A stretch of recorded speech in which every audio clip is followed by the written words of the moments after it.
Hello students. हम लोग भारतीय न्याय संहिता डिस्कस कर रहे हैं। इस सीरीज में जो मैंने पहला लेक्चर लिया था उसमें हमने क्राइम की मीनिंग, डेफिनेशन, एलिमेंट्स और उसके नेचर पे डिस्कस किया। मीनिंग, डेफिनेशन और नेचर डिस्कस किया। दूसरे लेक्चर में हमने क्राइम के एलिमेंट्स डिस्कस किए, actus reus, mens rea, human being, injury. तीसरे लेक्चर में हमने डिस्कस किया था मेंसरिया को, स्पेसिफिकली मेंसरिया को डिस्कस किया था। उस पे जो डिटेल्ड क्वेश्चंस आते थे उनको डिस्कस किया था। और आज का जो चौथा लेक्चर है हमारा भारतीय न्याय संहिता में, उसमें हम डिस्कस करेंगे स्टेजेस ऑफ क्राइम। अगर इसके पहले के 3 लेक्चर्स आपने नहीं देखे हैं तो आपको चैनल में एक प्लेलिस्ट मिल जाएगी भारतीय न्याय संहिता के नाम से, वहां पे जाके आप देख ले सकते हैं। तो हम शुरू करते हैं आज का लेक्चर, स्टेजेस ऑफ क्राइम। तो इसमें पहले हम देखते हैं कि प्रीवियस ईयर क्वेश्चंस क्या रहे हैं जो एग्जामिनेशंस में आ चुके हैं। तो पहला क्वेश्चन जो है वो आप देख सकते हैं, what are the various stages of crime. एक सिंपल सा क्वेश्चन पूछा जा सकता है आपके academic as well as competitive examination में। प्रीवियस ईयर क्वेश्चंस की बात करें तो दिल्ली जुडिशरी में और यूपीजे में 1986 में पूछा जा चुका है। इसमें पूछा गया था इंटेंशन, प्रिपरेशन और अटेम्प्ट टू कमिट क्राइम के स्कोप के बारे में, मतलब आपको यहाँ पे क्राइम के स्टेजेस डिस्कस करने थे। यूपी जुडिशरी में 1992 में क्वेश्चन पूछा गया था कि क्राइम के वेरियस स्टेजेस क्या हैं और उनमें अंतर स्पष्ट करिए। फिर पंजाब जुडिशरी की बात अगर करें तो पंजाब जुडिशरी में 2012 में क्वेश्चन पूछा गया था कि वेरियस स्टेजेस ऑफ क्राइम के जो स्कोप हैं उनको डिस्कस करिए, और क्या ऐसा कोई क्राइम रहा है जो कि सभी स्टेजेस पे पनिशेबल हो। तो जो हम डिस्कशन करने जा रहे हैं वो इन क्वेश्चंस के इर्द गिर्द, या जो इस पॉइंट पे कुछ प्रोस्पेक्टिव क्वेश्चंस हो सकते हैं उन पे बेस्ड होगा। तो इस पे डिस्कस करके हम जो स्टेजेस ऑफ क्राइम पे वेरियस क्वेश्चंस अभी तक पूछे गए हैं, जो आगे पूछे जा सकते हैं, उनका आंसर देने में सक्षम हो सकेंगे। तो आइए स्टार्ट करते हैं। क्राइम के 4 इसेंशियल एलिमेंट्स हैं। पहला है इंटेंशन, सॉरी, क्राइम के 4 स्टेजेस होते हैं। पहला स्टेज है इंटेंशन, दूसरा स्टेज है प्रिपरेशन, इंटेंशन को हिंदी में कहते हैं आशय। दूसरा है प्रिपरेशन, इसको कहते हैं तैयारी। तीसरा है अटेम्प्ट, अटेम्प्ट को हिंदी में कहते हैं प्रयत्न। और चौथा है कमीशन, अपराध। अब चौथे स्टेज पे कंप्लीट हो गया, ठीक, अपराध का कारित किया जाना, अपराध का कारित किया जाना। ये 4 स्टेजेस हो गए। अब हम इन पे वन बाय वन डिस्कस करते हैं। तो कोई भी व्यक्ति कोई काम करने से पहले उसके बारे में सोचता है, ऐसा हम कोई काम नहीं कर सकते हैं जिसके बारे में हमने सोचा ना हो। तो क्राइम की फर्स्ट स्टेज होती है फॉर्मेशन ऑफ इंटेंशन, जब कोई व्यक्ति फर्स्ट टाइम सबसे पहले इंटेंशन फॉर्म करता है, वो आशय सृजित करता है। तो सबसे पहले क्राइम में मेंटल एलिमेंट आता है कि कोई व्यक्ति किसी क्राइम को कमिट करने का इंटेंशन फॉर्म करता है।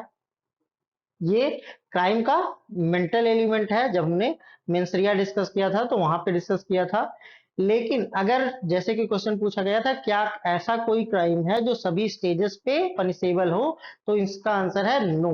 No crime is punishable at all the 4 stages of crime. क्यों? क्योंकि इंटेंशन इज नेवर पनिशेबल।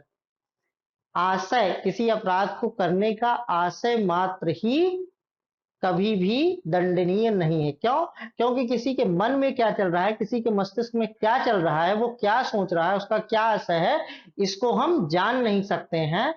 तो आशय के बारे में जब वो इंटेंशन फॉर्म करने के बाद कुछ ओवर्ट एक्ट करता है तो उसके कंडक्ट से हम इंटेंशन का अनुमान लगाते हैं। लेकिन किसी के मन में क्या चल रहा है, वो क्या करना चाहता है, इसको पहले से जानना संभव नहीं है, इसलिए इंटेंशन पनिशेबल नहीं है। दूसरा क्राइम का स्टेज आता है, अपराध का दूसरा चरण है प्रिपरेशन या तैयारी। कोई भी व्यक्ति इंटेंशन फॉर्म करने के बाद किसी भी काम को करने के लिए कुछ तैयारी की जरूरत होती है। तो अगर अपराध भी करना है तो उसके लिए भी तैयारी की जरूरत होती, केवल सोच लेने मात्र से अपराध नहीं हो जाता है। तो आशय के बाद जो अपराध का अगला चरण आता है वो है प्रिपरेशन या तैयारी। तो तैयारी कब होती, जब कोई अफेंडर जिसने इंटेंशन फॉर्म किया है वो arranges or devises the means necessary to commit the crime, वो उस अपराध को करने के लिए जो आवश्यक संसाधन हैं उनको एकत्र करता है, तो ये प्रिपरेशन कहलाता है।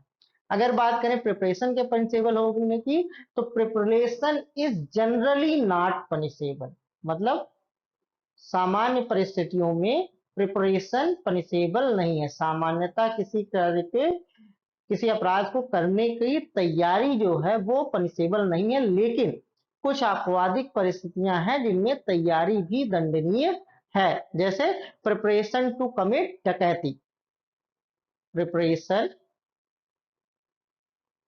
टू कमिट डकैती मतलब डकैती करने की तैयारी करना, या काउंटर फीटिंग से रिलेटेड जो प्रिपरेशन होती है उसकी भी प्रिपरेशन पनिशेबल है।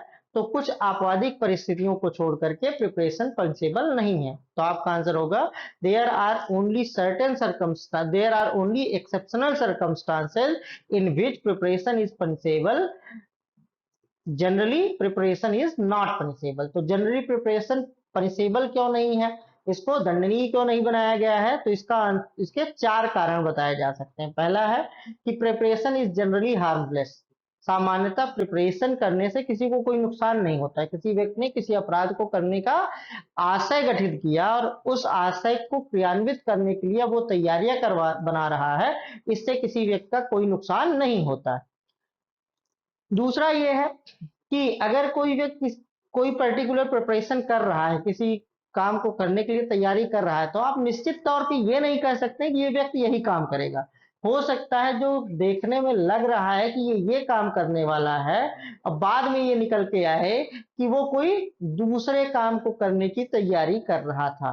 तो in most cases it would be impossible to prove that the preparation was direct towards a wrongful end, कि जो व्यक्ति जो तैयारी कर रहा था वो उससे कोई गलत कार्य ही करना चाहता था या उसका कोई एविल मोटिव या इंटेंट था, ऐसा कहना संभव नहीं। जैसे अगर मान लीजिए कोई व्यक्ति दुकान से चाकू, बाजार से चाकू खरीद के लाता है, तो आप ये नहीं कह सकते हैं कि वो हत्या करने की तैयारी कर रहा है। क्यों? क्योंकि उसके पास बहुत सारे डिफेंस है। हो सकता है वो सब्जी काटने के लिए चाकू खरीद रहा हो, कोई और काम करने के लिए चाकू खरीद रहा हो, कोई व्यक्ति इसी तरह से हंसिया खरीद रहा है, इस तरह के कोई ऑब्जेक्ट खरीद रहा है।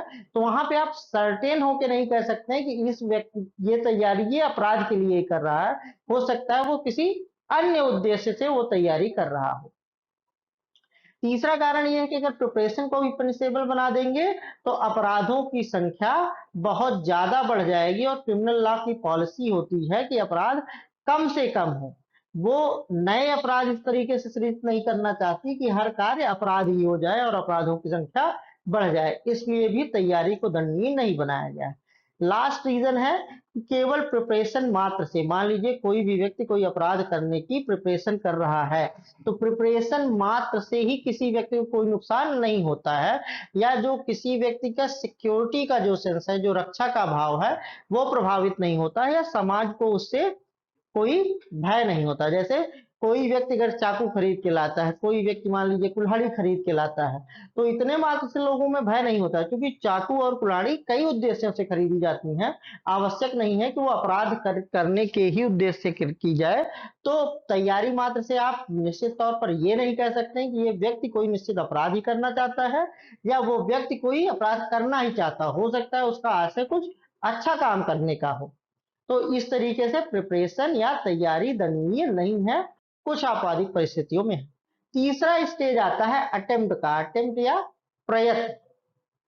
प्रयत्न जब कोई व्यक्ति आशय बना लेता है, फिर उसको करने के लिए तैयारी कर लेता है, तो जब सारी तैयारियां करने के बाद वो उस काम को करने की दिशा में जो कुछ उसको करना है वो कदम वो उठा चुका है, और अगर जो कुछ उसने किया है वो अगर सही हो जाए तो अपराध कारित हो जाएगा, तो इसको हम कहते हैं अटेम्प्ट या प्रयत्न। तो प्रिपरेशन करने के बाद कोई भी व्यक्ति अपराध को करने की दिशा में अग्रसर होता है, और जब अपराध को करने की दिशा में अग्रसर होता है तो वास्तविक रूप में अपराध के किए जाने से पहले की जो अवस्था है वो अटेम्प्ट है। तो अटेम्प्ट वहां पे होता है जहां पे कोई भी व्यक्ति किसी अपराध को कारित करने के लिए वो सब कुछ जो उसके द्वारा मानवीय रूप से संभाव्य था, जो उसकी बस में था, वो सब कुछ उसने कर डाला, लेकिन जो इच्छित परिणाम वो चाहता था, डिजायर्ड रिजल्ट इसलिए नहीं आया कि चीजें उसके क्रम के अनुसार नहीं हुई, कुछ एक्सटर्नल इंटरवेनिंग फैक्टर्स आ गए जिन्होंने उस अपराध के घटित होने को रोक दिया।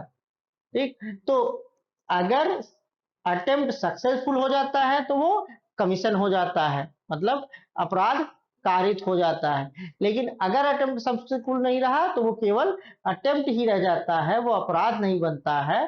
तो अटेम्प्ट के केस में अफेंडर ने जो अपने साइड से किया था, करना चाहता था, सब कुछ कर दिया। अब उसने सब कुछ कर दिया, लेकिन जो अपराध वो कारित करना चाहता था वो इसलिए नहीं घटित हुआ क्योंकि कुछ परिस्थितियां जो उसकी पहुंच से बाहर थी उन्होंने उसमें दखलंदाजी दे दी, इसलिए अपराध नहीं हो पाया।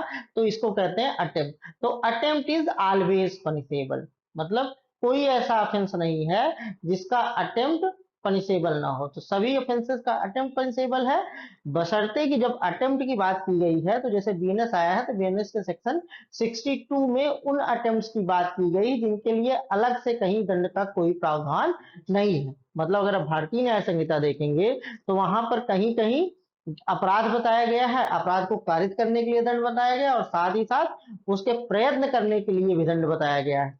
या कहीं कहीं पे ऐसा है कि अपराध को तो बता दिया गया है और उसके प्रयत्न करने को भी दंड नहीं बना दिया गया है। तीसरी स्थिति ये होती है कि अपराध को कारित करने के लिए दंड है लेकिन प्रयत्न को कारित करने के लिए दंड नहीं है, तो ये रेजिडुअरी पोर्शन हो जाता है। तो ये तीनों परिस्थितियों में प्रयत्न दंडनीय है।